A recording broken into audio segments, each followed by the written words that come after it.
Welcome to all. स्वागत आप सभी का R S sir YouTube channel पे। और हम आ चुके हैं एक बड़ी इन्फॉर्मेशन के लिए। और ये कहने की बात ये है कि एनडीए का एग्जाम यानी नेक्स्ट डे आपका एनडीए का एग्जाम है। जिस युद्ध की तैयारी हमने जोर शोर से की है, अब उसको आगाज जब कल सुबह हो, स्टार्टिंग जब कल सुबह आपका पेपर स्टार्ट हो, तो एक अलग लेवल का कॉन्फिडेंस आप लेकर एग्जाम में बैठे हैं। और वहां पे क्या गलतियां आपको नहीं करनी है जिसकी वजह से आप कई बार बच्चा डीमोटिवेट हो जाता है, पहले पेपर की कुछ माइनर मिस्टेक को लेकर अगले वाले पेपर में जाके बड़ी गलतियां कर देता है। तो उन सभी पे हम बात करेंगे। 8 से 10 मिनट का ये वीडियो होने वाला है, लेकिन एक एक बिंदु को ध्यान से सुनते हुए समझते हुए आपको पेपर को अप्लाई करना है, ताकि जो गलतियां अक्सर बच्चे कर जाते हैं उनसे हम बच जाएं और कुछ अच्छा स्कोर जो हो रहा है उससे और अच्छा अपने स्कोर कर पाएं। सबसे इंपॉर्टेंट फैक्टर ये रहता है कि अगर मैं सबसे पहले बात करूं कि जब आप एग्जाम हॉल में जाते हैं तो सबसे पॉजिटिव फैक्टर होता है कि अपने आप को पॉजिटिव रखना है। पॉजिटिव एनर्जी के साथ आप एंट्री करते हैं और उसके बाद में जब पेपर स्टार्ट करें, और मैं मेरे पोर्शन पे आ जाऊं, अगर फिजिक्स की बात करूं तो बेटा फिजिक्स वाले सेक्शन में कभी 18, कभी 19, कभी 20, 21 जो क्वेश्चन आपके बनते हैं, बच्चा ये नहीं सोचे कि मैं 10-12 क्वेश्चन ही फिजिक्स के करके निकल जाऊं, क्योंकि यहाँ पे पीसीएम का बच्चा है।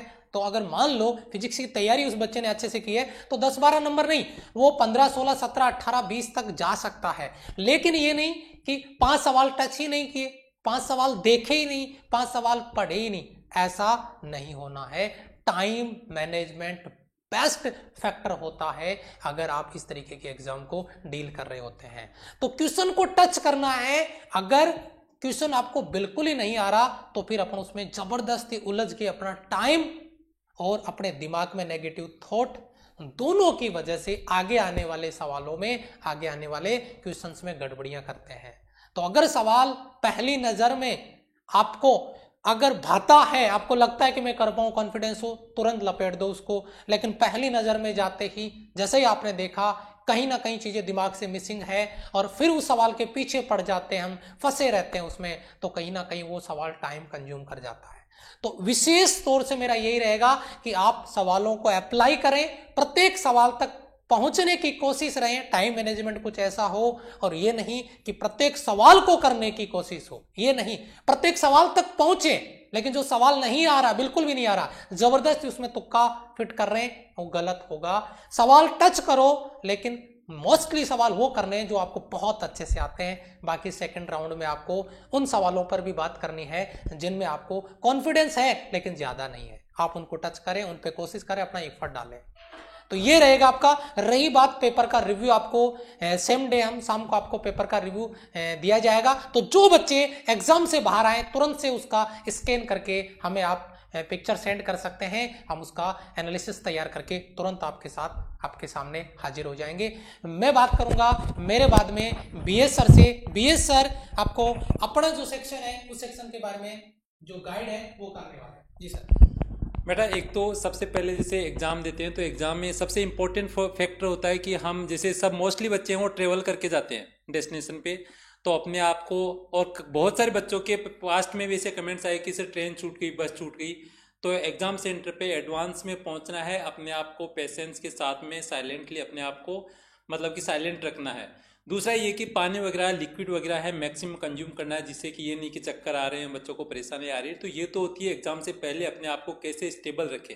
उसके बाद में जैसे मेरा खुद का पर्सनल एक्सपीरियंस है, जो एग्जाम्स दिए मैंने, खुद ने एनआईटी एग्जाम क्रैक किया है और उसमें जैसे एग्जाम में मैंने रैंकिंग हासिल की, तो उसका एक्सपीरियंस में सबसे मोस्ट इंपॉर्टेंट सेगमेंट जैसे आरएसएन ने बोला है कि सारे क्वेश्चंस, सबसे मोस्ट इंपॉर्टेंट ये कि हमें क्वेश्चंस है सारे क्लिक करने हैं सारे क्वेश्चंस पे, क्योंकि बहुत सारे कम से कम 10-15% बच्चों की ये प्रॉब्लम होती है कि लास्ट में क्वेश्चंस ही क्लिक नहीं कर पाते हैं। तो सबसे फर्स्ट रिव्यू में हमें क्वेश्चंस है उनको रिव्यू करना है, और जो वन शॉट क्लिक वाले जो क्वेश्चंस है उनको फर्स्ट शॉट में क्लियर करना है। ये मोस्ट इंपॉर्टेंट है। ये ऐसा नहीं है जो 2-4-5% क्वेश्चंस आते हैं जिनमें कि आपका ये हुआ कि आपको क्वेश्चंस नहीं आ रहा लेकिन आप लगे हुए हो। टाइम मैनेजमेंट जैसे आरएसएन ने बोला मोस्ट इंपॉर्टेंट है। उसके बाद में अगर बात करें हम करंट अफेयर्स की या मतलब कि स्टेटिक जीके की, तो उसमें जो आपको मोस्टली जो क्वेश्चंस आएंगे वो हमने जैसे करवाए हैं, मोस्टली उनमें से 99.99% उन्हीं में से आने की उम्मीद है। और आपको बहुत अच्छे से एक्सप्लेन करके उनकी थ्योरीज उनके डिटेल में एक्सप्लेन किया गया है। और उसके बाद में जैसे ही आपका पेपर हो उसके बाद में डिटेल हमें ज़रूर शेयर करेंगे, क्योंकि हम आपको रिज्यूम देंगे। हमारी सबकी बेस्ट विशेष आपके साथ में है, और उसी के साथ में मैं हैंड ओवर करता हूँ मुकेश सर को, जिससे कि वो डिटेल में आपको एक्सप्लेन करें कि कैसे उनको मैथ्स का पेपर देना है। लेकिन ये चीज़ हमेशा ध्यान रखनी है, पेपर हमें कंप्लीट क्लिक करना है। कोई भी अगर 5 क्वेश्चन लास्ट के छोड़ के आ गया और उनमें से 5 में से 4 क्वेश्चन है जो 1 मिनट में आप कंप्लीट कर सकते थे, 10 सेकंड पर क्वेश्चन नहीं लगते, और वो छोड़ के आ गए, तो उनमें पछताने के अलावा कुछ नहीं बचेगा बेटा। हर एग्जाम में 10% बच्चे ये गलती करते हैं, हमें वो गलतियां नहीं करनी है, ठीक है बेटा। तो ये चीज़ हमेशा से ध्यान में रखना, पेशेंस के साथ में पेपर देना है। पेपर उतना ज़्यादा टफ नहीं आता है, बिल्कुल हाई लेवल का पेपर आता है, तो वो आप आराम से उसको क्लिक कर सकते हो। चलो यहाँ पे अपन बात करते हैं मुकेश सर से। मुकेश सर, क्योंकि मैं बात अपन करें, एक अलग ही पोर्शन रहता है मैथ्स का, तो वहाँ पे एक बहुत बड़ा फैक्टर होता है, और उस फैक्टर में जब अपन बात करें अपना कॉन्फिडेंस लेवल किस तरीके से बना के रखना है, किस तरीके से अपन रिव्यू करें क्वेश्चंस को, क्योंकि मैथ्स के सवाल है, अगर पहली नज़र में घायल होने वाले सवाल है तो उनको करें, रिव्यू कैसे करना है, रिटर्न लौट के कैसे आना है, ये बात करते हैं मुकेश सर के साथ। बेटा देखो, सबसे इम्पोर्टेंट चीज़ जो है, आप मतलब इतनी तैयारी करने के बाद में भी आपके जब कमेंट्स आते हैं कि हाँ सर हम डर रहे हैं, तो वो डरने वाली जो चीज़ है वो आपके अंदर नहीं होनी चाहिए। वैसे डर उसी को लगता है जो जिसने वास्तव में तैयारी करी है, जिसने तैयारी नहीं करी उसको तो वैसे भी कोई डर नहीं लगता। और दूसरी चीज़, एग्जाम में मतलब अब तक बहुत सारे बच्चे ऐसे होते हैं जिन्होंने तैयारी बराबर लेवल की करी होती है, लेकिन रेस के अंदर एक जो कॉन्फिडेंस से दौड़ता है और एक तेज दौड़ता है, तो कॉन्फिडेंस से दौड़ने वाला वो अपने आप स्पीड पकड़ लेता है। बस इसका आपको ध्यान रखना है। एग्जाम हॉल में जब भी बैठो तो आप अपने आप को 30 मार्क का समझ के बैठो कि आपने बहुत अच्छे लेवल से तैयारी करी है, को आपको बहुत कुछ आता है। दूसरी चीज बेटा, 120 क्वेश्चंस जो आएंगे, 120 क्वेश्चंस के लिए आपको जो 2.5 घंटे मिलने वाले हैं, उस टाइम में आप कभी भी ये मत सोचिएगा कि मेरे पड़ोसी ने तो फटाफट सोल्व करा, इसने तो 120 कर दिए। अब 120 करता है कोई बच्चा, 110 करता है कोई बच्चा, 70 क्वेश्चन करके आता है, फिर बाद में पता चलता है जब रिजल्ट आता है तो 120 में से किसी के 50 नेगेटिव हुए। तो ऐसी चीज आपको नहीं लाना है। माइनस मार्किंग का विशेष तौर से आपको ध्यान रखना है। आपको कितने के क्वेश्चन अटेम्प्ट करने चाहिए कट ऑफ पार करने के लिए, अगर मैं बात करूं तो आप मतलब 60-70 के अप्रोक्स क्वेश्चन कर दो। लेकिन अगर आपको रैंक दिखानी है कि आपका गेट वाला जो पोर्शन है वो स्ट्रॉन्ग नहीं है, तो आपको मैथ्स के अंदर हमने जो प्रिपरेशन करवाई है वो 105 तक करवाई है, 100 से लेकर 105 क्वेश्चंस तक की तैयारी करवाई है। क्योंकि बेटा चाहे पेपर किसी का भी हो, कोई अपन इतने एक्स्ट्रा ऑर्डिनरी भी अभी नहीं है बने हुए हैं कि अपन इन क्वेश्चंस का पता कर पाए। लेकिन एक चीज़ आपको पेपर के अंदर ये ध्यान जरूर रखना है कि कुछ क्वेश्चन स्किप करने के लिए आते हैं। अगर टाइम हुआ आपको, अगर 4 घंटे मिले ना पेपर के लिए, तो आप 120 क्वेश्चन भी पूरे कर दोगे। लेकिन टाइम मैनेजमेंट आपको जो करना है वो उसके अकॉर्डिंग करना है कि आपको कितना आपने टारगेट बनाया है। अब आपने प्रिपरेशन तो करी, आधा सिलेबस तो कवर है, और आप चाहो कि मैं 80 से 90 क्वेश्चन कर दूं तो नहीं होंगे। आपने अगर 26 जुलाई से हमारा जो नया बैच अर्जुन बैच हमने लॉन्च किया था, तब से लेकर अगर अब तक आपने पूरी क्लासें अगर अटेंड करी होगी तो आपका कॉन्फिडेंस हाई लेवल पर होगा और आप 100+ क्वेश्चंस तक जा सकते हैं। लेकिन पेपर को जो अटेम्प्ट करने का तरीका है वो 2 टाइप का होता है। एक तो आप एक राउंड वाइज चलो कि स्टार्टिंग के अंदर सर 1 घंटे के अंदर हम एक राउंड बनाते हैं, 120 क्वेश्चंस तक हम सारे क्वेश्चन देख लेते हैं। राउंड का मतलब हमारी भाषा में पावर प्ले बना लो। उस पावर प्ले में क्या होता है कि हर बॉल पे 6 उड़ाने की बात होती है। 6 उड़ाने का मतलब क्वेश्चन पूरा कॉन्फिडेंस है, क्वेश्चन करेक्ट है, तो देखते उड़ाओ उसको, तो पावर प्ले पे हर बॉल पे 6 लगेगा। और एक पावर प्ले का मतलब एक राउंड लगा के आ गए। अब आपको आइडिया लग गया कि कितने क्वेश्चन आपके बैठ रहे हैं। पहले राउंड में 30, 40, 45, 50, और पहले राउंड को मैक्सिमम बच्चा मुझे लग रहा है कि 30-35 मिनट में ही कवर कर लेगा, क्योंकि पहली देखते ही पहली नजर में जो सवाल उड़ते हैं उनमें यही होता है। और आपको मतलब प्रिपरेशन हमने इस लेवल की करवा दी है कि आपको 1 शॉट क्वेश्चंस का, आपको हर किसमें कैलकुलेशन है, जिसमें ज्यादा कैलकुलेशन लगे उसको लास्ट में अगर टाइम बचे तो ही अटेम्प्ट करना, अदरवाइज मत करना। दूसरी बात है पैसेज की। अगर पैसेज में कोई एक क्वेश्चन, अगर पैसेज के लिए आप फंस जाते हो तो अगर उसको एक को ही करते हो तो पूरे करना, अदरवाइज पैसेज को छोड़ना है मत। ठीक है, पैसेज को स्किप कर देना। पैसेज में थोड़ा सा टाइम कंज्यूमिंग क्वेश्चन आता है, उसको लास्ट में डील करना। तो ये ध्यान रखना, पहले टाइम पर जब आप 60 मिनट पेपर को कवर करो तो उस टाइम पर आपके 40+ क्वेश्चन बन जाए, बहुत बढ़िया बात है। दूसरी चीज, कंपेयर मत करना किसी भी बच्चे से। कोई आईआईटी के जो बच्चे होते हैं वो भी एनडीए का फॉर्म भरते हैं, वो जब पेपर देने जाते हैं वो तो मैथ्स का पेपर फोड़ते हैं। ठीक है, मैथ, फिजिक्स, केमिस्ट्री उनकी स्ट्रॉन्ग होती है, लेकिन आप जो विश्वास करो आप उस पर विश्वास करना कि आईआईटी का बच्चा अगर कहीं एग्जाम देने जा रहा है तो उसका मैथ्स स्ट्रॉन्ग है, तो गेट के अंदर 12 बजी हुई है, इंग्लिश उसको बिल्कुल साफ है, तो आपके लिए वो भी प्लस पॉइंट है। आपने एनडीए की प्रिपरेशन करी है, मतलब आपने गेट की भी प्रिपरेशन करी होगी और मैथ्स की भी प्रिपरेशन करी होगी, तो आप उससे बहुत ज्यादा एडवांस है। वो मैथ्स का 120 भी कर देगा तो गेट वाले पेपर में बैंड बज जाएगी तो वो क्लियर नहीं होगा। हालांकि बेटा हम यही मानते हैं कि सारे बच्चे क्लियर करें एग्जाम, लेकिन आपको बस ये ध्यान रखना है कि आप उसके कांटेक्ट में आकर अपने आप को डीमोटिवेट मत कर लो कि उसने 120 करे तो मैंने 110 ही करे।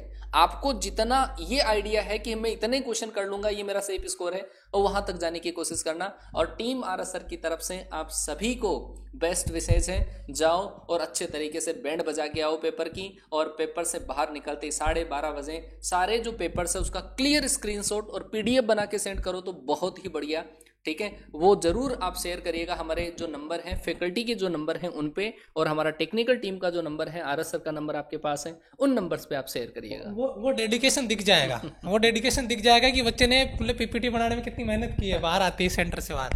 अब बात करेंगे संजय सर से। संजय सर का क्या एक्सपीरियंस है इंग्लिश वाला जो सेक्शन है उसको लेकर? जी सर। सबसे पहले तो प्यारे बच्चों को मैं कहना चाहूँगा कि जो पेपर आप देने जा रहे हैं, पेपर से बिल्कुल घबराना नहीं है, क्योंकि पेपर ऐसा नहीं है कि तुमको ऐसे लगेगा कि यार ये तो हमने पढ़ा ही नहीं, क्योंकि आरएस टीम ने बहुत मेहनत करी है हर एक क्वेश्चन को, मतलब हर एक पोर्शन को समझाने की, और आपको बहुत सारे एक्सरसाइज भी करवाई है, मॉक टेस्ट भी आपके लगे हैं, लाइव टेस्ट भी आपको मतलब करवाए हैं, और बहुत सारे एक्सरसाइज भी आपको अवेलेबल करवाई थी ताकि आप उनको एंजॉय कर पाए, अपना लेवल देख पाए।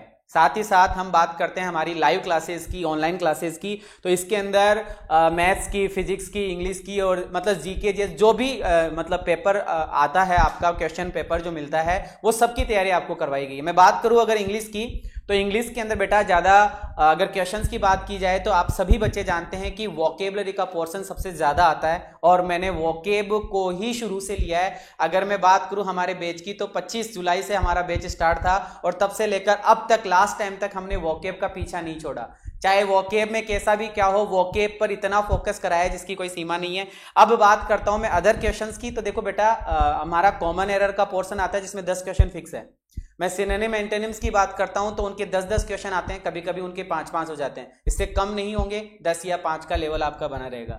ईडियम्स की बात करते हैं तो आपको ईडियम्स के साथ साथ मैंने फ्रेजेस भी करवाए हैं, अलग से फ्रेजेस की क्लास जरूर लगवाई थी उसमें, और ईडियम्स की अलग से क्लासेस लगी थी। इसके अलावा अगर अपन बात करते हैं सेंटेंस कंप्लीशन की, एक टॉपिक बनता है आपका सेंटेंस कंप्लीशन, जिसके बारे में मैंने कहा आपको कि उसमें ग्रामेटिकल पोर्शन और एज वेल एज अपना वोकेबलरी का पोर्शन ज्यादा पूछा जाता है। सारे क्वेश्चन सब कुछ हो गया, जैसे नो इंप्रूवमेंट है, कॉमन एरर है, सब कुछ हो गया। इसके अलावा कभी कभी आपको PQRS का क्वेश्चन भी पूछा जाता है। अगर आपने पेपर करा है और पेपर में इंग्लिश में आपने लगभग क्वेश्चन कर लिए और अब आपको लग रहा है कि मेरे को टाइम कम बचा है या फिर मेरे पास में टाइम की कमी है, तो बेटा PQRS के क्वेश्चन को आप स्किप कर सकते हैं, क्योंकि उनमें से कुछ क्वेश्चन इजी आएंगे। जैसे 5 PQRS के क्वेश्चन आते हैं तो 2 या 3 क्वेश्चन ऐसे आएंगे जिसको आपको करना ही चाहिए। कहने का मतलब आप पढ़ो उसको, एक बार पढ़ने पर आपको लगता है कि हाँ यार मैं समझ पा रहा हूं, मैं एक एक वर्ड का मीनिंग कर पा रहा हूं, तो मैं इसमें कर सकता हूं, तो आप उसको लगे रहना, अदरवाइज उसको स्किप करने की कोशिश करना। ठीक है, इसके अलावा मैं पैसेज की बात करूंगा तो पैसेज का जो पोर्शन आता है वो भी सबसे इंपॉर्टेंट पोर्शन होता है, और मैं अगर आपको बताऊं तो मैंने पैसेज लगभग आपको बहुत सारे करवाए हुए हैं, तो उन पैसेज पे भी फोकस कर लेना। घबराना बिल्कुल नहीं है, इंग्लिश के नाम से डरना नहीं है, जो पढ़ाया गया है वही आपको मिलने वाला है। फुल कॉन्फिडेंस में रहना, घबराना बिल्कुल भी नहीं है, क्योंकि कभी कभी क्या होता है कि जब सब कुछ आता हुआ भी रहता है ना, तो एक दिन पहले ऐसे लगता है कि यार क्या होगा, एक से घबराहट सा फील होता है, वो बिल्कुल छोड़ना है। जाने से पहले मम्मी पापा जो है आपके परिवार में, बड़े दादा दादी, उनके पैर छू के जाना भैया, क्योंकि उनका आशीर्वाद लेना जरूरी है। बहुत मेहनत करवाई है आरएस टीम ने, मेरी आर्मी ने, मतलब हमारी आर्मी ने भी बहुत मेहनत करी है, लेकिन अगर माता पिता दादा दादी का साथ रहेगा, उनका आशीर्वाद रहेगा, तो हमारा आशीर्वाद भी बहुत ज्यादा फलीभूत होगा। ठीक है बेटा, अभी इतना ही कहना चाहूंगा। सोल्जर्स जितने भी है सभी अपने माता पिता का आशीर्वाद लेके जाएंगे, और भगवान की पूजा 5 मिनट करके ही जानी है, बाकी तो सर जो होगा वो बहुत ही बढ़िया होगा। जब पेपर मिलेगा ना आपको, तब ऐसे लगेगा कि अरे वाह यार ये पढ़ा दिया, यही आ गया। अगर क्वेश्चन का मीनिंग भी चेंज है तो कोई नहीं, कॉन्सेप्ट तो वही मिलने वाला है, टेंशन लेने की जरूरत नहीं है। पूरा डर अपने मन का सारा निकाल दो और पूरा फोकस पेपर पे रखना, क्योंकि वो जो टाइम आपको मिलेगा वो टाइम आपको मतलब ऐसे मान के चलना है कि आर या पार है जो वही है, घबराना नहीं है, माइनस मार्किंग के चक्कर में बिल्कुल नहीं होना है, ये विशेष और विशेष ध्यान रखना है। ठीक है, अभी आर एस सर बात करते हैं। एक सेकंड, आर एस सर बोलने से पहले मैं एक चीज बोल दूं, संजय सर का जो घबराना नहीं है उसका मुझे थोड़ा सा क्लिक कर दिया बैकग्राउंड में, कि जब अभिनंदन थे वो पाकिस्तान के कंट्रोल में थे और तब इमरान खान अपनी पार्लियामेंट में बोल रहे थे कि घबराना नहीं है, तो वो वाले घबराने में नहीं है, उसमें उसके पैर कांप रहे थे, वैसा नहीं है, आपको घबराना नहीं है, मतलब कि कॉन्फिडेंस है, अगर आपने प्रिपरेशन की है तो डेफिनेटली आप पेपर को बहुत अच्छे से क्लियर कर सकते हो।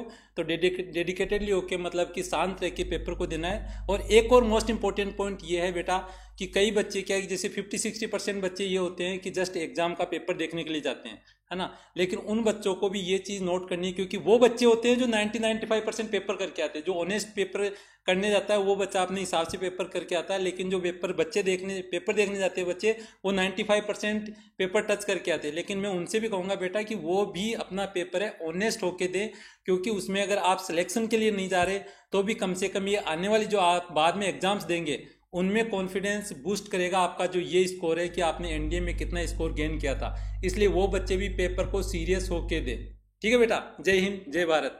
तो सबसे इंपॉर्टेंट फैक्टर यही है कि आप अपने आप को स्लॉट में डिवाइड करें, पेपर को एक राउंड बनाए, पहला राउंड बढ़िया लेवल से अच्छे से उड़ाएं, उसके बाद में वापस आए सेकंड राउंड में। और सबसे बड़ी चीज़ है, गलतियां बच्चा क्या करता है, ओएमआर फिल करने में भी गलतियां वो कर रहा है, क्योंकि भाई ऑफलाइन पेपर है, तो अगर ओएमआर वगैरह में दिक्कत हो रही है तो बड़ी समस्या है वहाँ पे। तो उसमें जो लापरवाही आप कर रहे हैं, जल्दीबाजी कर रहे हैं, उनको थोड़ा सा विशेष तौर से ध्यान रखते हुए आपको आगे बढ़ना है। जी सर। ओएमआर को अगर जैसे हमारी जो थिंकिंग है, हम जो यूज़ करते थे वो लास्ट में यूज़ करते थे, और लास्ट का टाइम निकालकर आप 5 या 10 मिनट निकालकर आप ओएमआर को फिल कर सकते हैं। बाकी जैसे साथ में अगर आप करोगे वो थोड़ा सा टाइम कंज्यूमिंग होता है, और फिर बाकी आपकी सोच पे डिपेंड करता है कि आप कैसे करते हैं। हमारी राय तो यही है कि आप लास्ट के टाइम पर, लेकिन ये नहीं कि लास्ट के टाइम पर आपको 2 मिनट ही बचे हैं और आप ओएमआर फिलअप करने में लगे हुए हो, तो सारी चीज़ें बेकार हो जाती हैं। आप एक बार जितने कर लिए उनकी ओएमआर भर देना, चाहे बीच में भर सकते हो, ऐसी कोई दिक्कत नहीं है, बीच में एक बार ओएमआर फिलअप कर लीजिएगा और फिर आप वापस क्वेश्चंस पे जाके अपना वापस जो पावर प्ले है ना वो खेलना स्टार्ट कर दीजिए। उसमें ये चीज हो सकता है कि पहले पावर प्ले में आपने जितना उड़ाया उसको एक बार ओएमआर में फिल कर लो,